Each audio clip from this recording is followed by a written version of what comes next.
देवें ना। आपको मालूम होना चाहिए कि दीदी है हमारे साथ, हम लोग का साथ पूरा सरकार है। এটা তো নতুন কোনো বিষয় নয়। আমাদের মুখ্যমন্ত্রী কখন কি বলেন সেটা তিনি নিজেও হয়তো কতটা আত্মবিশ্বাস নিয়ে বলেন আমি জানি না। তবে এখন এই মোথাবাড়ির ঘটনার পর আমার যেটা মনে হচ্ছে যে হয়তো যারা মুসলিম তাদের পক্ষে অবস্থানটা একদম স্পষ্ট করে দিতে চাইছে তৃণমূল সরকার, যার জন্যই তিনি এই ধরনের কথাবার্তা বলছেন। কারণ তার অনুগামীরা তার থেকেও বেশি চিৎকার চেঁচামেচি করছেন। এবং হুমায়ুন কবিরের আমি একটা ইন্টারভিউ দেখলাম, সে পরিষ্কার বলছে শাসক দলে থাকলে যা খুশি তাই করব, কেস দিয়ে দিলে কেন শাসক দলে থাকবো, বিরোধী দলে চলে যাব।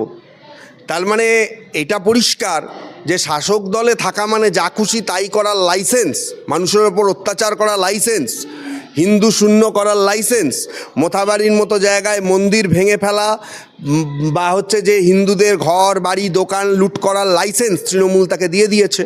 এবং এখনও পর্যন্ত দেখলাম না যে ওই ফেসবুকে এত বড় ভাইরাল কলকাতা পুলিশ নাকি স্কটল্যান্ড ইয়ার্ড তাকে গ্রেপ্তার করতে পারলো। উল্টে যারা প্রতিবাদ করতে গেল তাদের হাতে মানে লাঠি দেখে বা তাদের হাতে দা দেখে পুলিশ তাদের মধ্যে 10-12 জনের নামে এফআইআর করে 6-7 জনকে অ্যারেস্ট করে নিল। এই হচ্ছে মমতা বন্দ্যোপাধ্যায়ের পুলিশ, এই হচ্ছে তৃণমূল কংগ্রেসের পুলিশ। বলার মতন কিছুই নেই। একজন মুখ্যমন্ত্রী, কত তাকে আমরা সমালোচনা করব আর কতই বা তার খারাপ কথা বলবো। আমি বললেই তো আর সব কিছু পাল্টে যাবে না, কারণ আমি কোনো রাজনীতিবিদ নই, আমি কোনো রাজনীতি করি না। আমি শুধু এইটুকুই বলবো, মানুষের যদি মনে হয় এর পরেও তারা তৃণমূলকে ভোট দেবে, আপনি আমি কিছু করতে পারবো না। এবং সবথেকে বড় ব্যাপার হচ্ছে যে এর জন্য দায়ী হচ্ছে বিরোধীরা সেরকম স্ট্রং বিরোধিতা, গণতান্ত্রিক বিরোধিতা বা স্ট্রং নেতা তৈরি করতে পারছে না যে আজকে এই তৃণমূল সরকারের সঙ্গে যারা যুঝতে পারবে বা তৃণমূল সরকারের সঙ্গে যারা লড়াই করতে পারবে। একজন শুভেন্দু অধিকারী, একটা দিলীপ ঘোষ দিয়ে কিছু হবে না। এবং মানে শুধু একপক্ষভাবে বলে যাওয়া, একই জিনিস নিয়ে বারবার করা, এতে হবে না। মানুষের পাশে দাঁড়াতে হবে, মানুষের জন্য কাজ করতে হবে, 1000 কোটি বিরোধিতা সত্ত্বেও কাজ করতে হবে।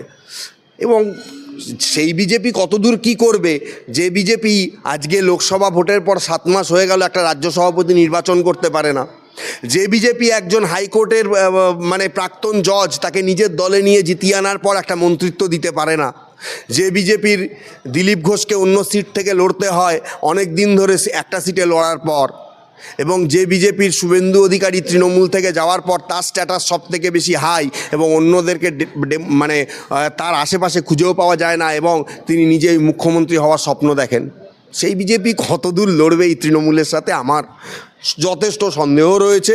আরএসএসও কী করবে জানি না। মোহন ভাগবত যা বক্তব্য দিয়েছেন তারপরে অনেকেই বিরক্ত। আমার মনে হয় যে বিজেপি 26 সালে তৃণমূলের কাছে খুব একটা বড় ফ্যাক্টর হবে না। অনেক অনেক অনেক লড়াই করতে হবে, অনেক। বিজেপি কোনো পথই পেরোতে পারেনি, আমি বলবো বিজেপি কোনো পথই পেরোতে পারেনি। বিধায়ক কমে যাওয়ার রাস্তা তৈরি করছে বিজেপি। আমি রাজনীতি অতটা বুঝি না, কিন্তু তাও আমার মনে হয় যে খুব একটা মানুষ যে বিজেপিকেও সাপোর্ট করছে পশ্চিমবঙ্গে, আমার সেটা দেখে মনে হচ্ছে না। আচ্ছা, রামনবমীকে কেন্দ্র করে বিরোধী দল কিন্তু বেশ একটা বাজার গরম করার চেষ্টা করছে। দিলীপ ঘোষ বলছেন যে পশ্চিমবঙ্গের হিন্দুরা যদি একত্রিত না হয় তাহলে বাংলাদেশের হিন্দুদের মতো নাকি আমাদেরও উদ্বাস্তু হয়ে পালিয়ে যেতে হবে, কি বলবেন? হতে পারে। পশ্চিমবঙ্গের বাংলাদেশটা তো আগে এই দেশেরই অঙ্গ ছিল।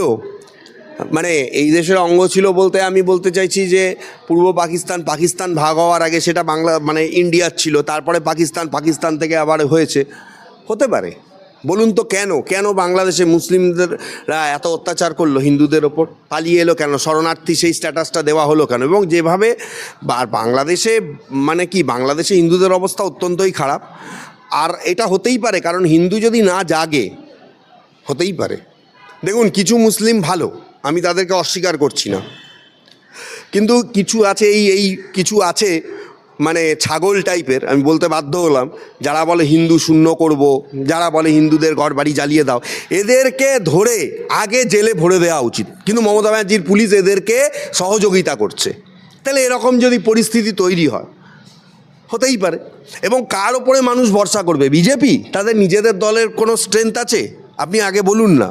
একটা হেরো লোক দিলীপ ঘোষ, তার কথা মানুষ মানবে? হেরে গেছে সে। একটা হেরে যাওয়া নেতার লোকের কথা মানুষ মানে না, পরিষ্কার কথা। শুভেন্দু অধিকারী কেন এত বড় বড় কথা বলছে? সে মুখ্যমন্ত্রীকে হারিয়ে এসেছে, তার একটা জোর আছে, গলার জোর আছে, জায়গা আছে, সেই জন্য আজকে সে বড় বড় কথা বলছে। একটা হেরো লোকের কথা হয়তো রাহুল সিনহা কত বড় বড় কথা বলেছে, একটা ভোটও তো জিততে পারেনি, যার জন্য আজকে ওর কথার কোনো দাম নেই বিজেপিতে। আগে আপনাকে মানুষের ভোটে জিতে আসতে হবে, বিপুল ভোট নিয়ে এখানে জনাদেশ প্রতিষ্ঠিত করতে হবে, তারপর আপনি কি করবেন সেটা আপনার চিন্তা। আগে মানুষের পাশে থেকে মানুষের পাশে থাকার জায়গাটা তৈরি করতে হবে, না হলে হতেই পারে এরকম মোথাবাড়ি আমাদেরকে আরও অনেক দেখতে হবে। আমি বলবো হিন্দুরা জাগুক, আর এই সমস্ত বেকার, এই সমস্ত কিছু মানে কি বলবো ডাল হেডেড পাগল ছাগল কিছু মুসলিম যারা রয়েছে, আমি বলবো তাদেরকে যদি পুলিশ না পারে, হিন্দুরা তাদের জন্য উপযুক্ত ব্যবস্থা নিক, হিন্দুরাই তাদেরকে উপযুক্ত শিক্ষা দেওয়ার ব্যবস্থা নিক। কারণ এইসব পাগল ছাগলদের জন্য সনাতনী হিন্দুরা অবশ্যই লড়াই করুক, আমি সেটাই চাইবো। কিন্তু এর পাশাপাশি এটাও আপনাকে মনে রাখতে হবে, শুধুমাত্র হিন্দু জিগির তুলে এখানে বিজেপিকে ক্ষমতায় আসা এটাও কঠিন ব্যাপার। মানুষের পাশে থাকার যে জায়গাটা সেইটা তৈরি করতে হবে। কারণ তৃণমূলও যে সবসময় একদম মুসলিমদের হয়ে, আজকে রেড রোডে গিয়ে এইবার নামাজ পড়ে অনেক কিছু বলেছে, এর আগের বার রেড রোডে গিয়ে তাকে তো অনেক কিছু তাকে তো অনেকে বলেছিল যে আপনি কেন এইভাবে করছেন, এটা আপনি করতে পারেন না, এই নিয়ে অনেক প্রশ্ন উঠেছিল, হাইকোর্টে মামলা হয়েছিল। অতীত ভুলে গেলে চলবে না। এবং এই যারা মুসলিম যারা আজকে বলছেন, তাদের মধ্যেই কিছু লোক প্রতিবাদ করেছিল যে উনি একজন ব্যক্তি, আর একটা কি তাকে তো আরেকজন ওই যে তহা সিদ্দিকি কি বলেছে তাকে, যে আপনি কেন ইফতার পার্টি করছেন, আপনি কি মুসলিম, আপনি কি সারাদিন রোজা করেন, নাহলে মুখ্যমন্ত্রী হিসেবে আপনি কেন ইফতার পার্টিতে যোগ দিয়েছেন? যাদের মাথায় কিছুটা ব্রেন আছে, যারা সাচ্চা মুসলিম, তারা কেউ ওকে পছন্দ করে না। উনার হচ্ছে শুধু জুমলাবাজি, আমি এই করে দেবো, ওই করে দেবো, সেই করে দেবো, হিন্দুদের সঙ্গেও চিটিংবাজি, মুসলিমদের সঙ্গেও চিটিংবাজি। কিন্তু আজকে যেভাবে উনি হিন্দুদের অপমান করছেন, এটা অত্যন্ত অপমানজনক, একদম পরিষ্কার কথা। তুমি সবসময় সম্প্রীতির কথা বলে এসেছো, ধর্ম যার যার উৎসব সবার, তাহলে আজকে তোমার সম্প্রীতি কোথায় গেল? আজকে তুমি রেড রোডের নামাজ পড়ে জুমলা পার্টি কীভাবে তুমি বলছো এবং কার দিকে ইন্ডিকেট করছো সেটা সবাই বুঝতে পারছে। দুদিন পর দুর্গা পুজোতে তাদেরই এসে তুমি আবার ফিতে কাটবে, তাদেরই তুমি আবার দুর্গা প্রতিমার চোখ আঁকবে। তাহলে যখন যেখানে সাপোর্ট তখন সেখানে তুমি যাচ্ছ, তাহলে মানুষ তারপরেও তোমাকে ভরসা করছে কেন? তোমার গুন্ডাগর্দি আছে, তোমার বন্দুক আছে, তোমার বড় বড় নেতা আছে, দাদা আছে, বড় বড় লোকজন আছে।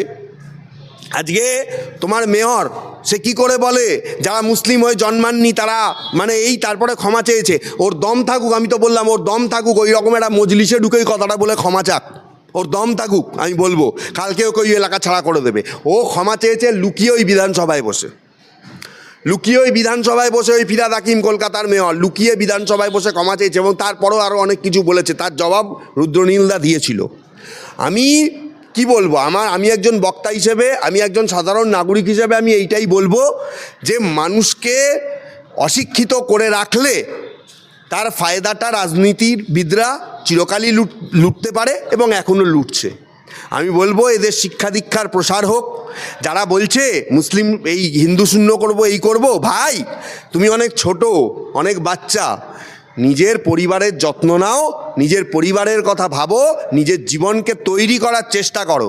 একটা কেস যদি খেয়ে যাও না, সারাটা জীবন জেলের ঘানি টানতে হবে, তখন কিন্তু যাদের ভরসায় বলছো না তারা তোমাকে চিনতেও পারবে না।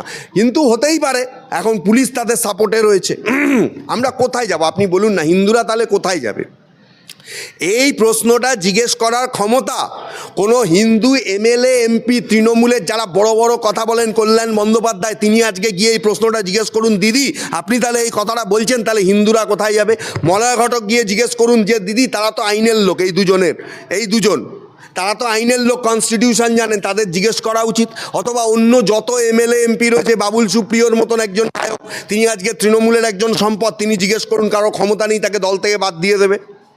অ্যাকচুয়াল ব্যাপার হচ্ছে এমন একটা পরিস্থিতির মধ্যে আমরা পড়ে গেছি, আমরা এদিকেও যেতে পারবো না, ওদিকেও যেতে পারবো না, এবং বিজেপির সেই ক্ষমতা নেই। বিজেপির একটা এজেন্ট হয়ে বসলে বাস্তব পরিস্থিতি যতই বড় বড় কথা বলুক, আমি এখনও বলছি আরামবাগ অঞ্চলে আমার একজন ক্লায়েন্ট, তার ছেলে একটা এজেন্ট হয়ে বিজেপিতে একটা মানে কী বলবো পঞ্চায়েত ভোটে জাস্ট বসেছিল, পঞ্চায়েত ভোটে একটা কেন্দ্রে একজনের এজেন্ট হয়ে বসেছিল। সেই এজেন্ট হয়ে বসার জন্য তাকে দুটো সরকারি পরীক্ষার হল থেকে বার করে দেওয়া হয়েছে। কারা করেছে? সরকারি পরীক্ষায় হয়তো রাজ্য সরকার নিচ্ছে, রাজ্য সরকারি পরীক্ষা, এবং ইচ্ছাকৃতভাবে তার অ্যাডমিট কার্ড পরীক্ষার একদিন আগে তার বাড়িতে এসে পৌঁছেছে, এবং তাকে বিভিন্নভাবে হ্যাকেল করা যায়। চাকরির কথা তো ছেড়েই দিলাম। এবং এখনও পর্যন্ত যারা বিজেপিকে কোনো না কোনো মিটিং মিছিল করার জন্য জমি দিয়েছে, তাদের ওপরে কেস দেওয়া হয়েছে। শুভদীপ প্রামাণিক পুরুলিয়ায়, বলরামপুরে, কাশীপুরে। কেন? আসলে বিজেপিও চায় না কোনো সাচ্চা ভালো ছেলে বা মেয়ে তারা দলটার হয়ে সঠিকভাবে খাটুক, তাহলে যারা ধান্দা করে খাচ্ছে তাদের পকেটটা ভরবে না। মানুষের সঙ্গে চিটিংবাজিটা দুদিক থেকেই হয়ে যাচ্ছে। মানুষ কি করবে আমি জানি না। আমার মতে দেখুন, তৃণমূলের অপশান এখনও পর্যন্ত বিজেপি নয়। সুতরাং আগে বিজেপি তৃণমূলের অপশান হয়ে তৈরি হয়ে আসুক, তারপরে আমরা এই বিষয় নিয়ে কথা বলব।